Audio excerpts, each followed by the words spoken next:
Hi, this is trading service team from Made-in-China.com. In this video, we're going to be covering how to deal with payment failures. If payment fails in the process of your card payment, it may be for the following reasons. Firstly, the card issuer refuses to pay. The card issuer identifies problems with the payment.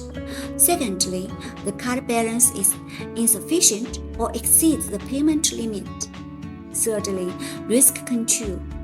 The risk payment is identified and accepted by online trading service team.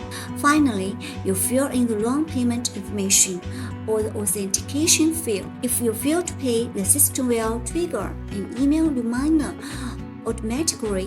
There are several options you can try to solve the problem. You can pay again or change the card. Submission of supporting materials required for risk control to assist staff in reviewing judgment, switch payment method, such as bank transfer.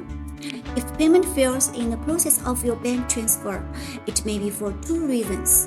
One is when you fill out incorrect bank account information, and the other is when it is intercepted by the bank's anti-money laundering screening.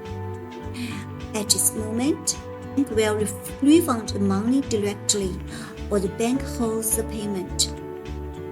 You need to contact the bank to collect it or return it directly. There are several options you can try to solve the problem. The supplier provides amount information, and you need to verify carefully when filling the bank account information. You can click copy or download to ensure that the bank account information is correct.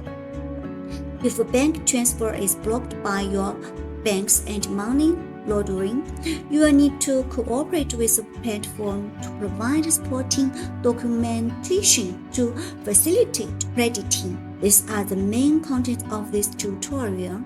For more questions, please feel free to check out our FAQ page from Made-in-China.com. Thank you for your patience.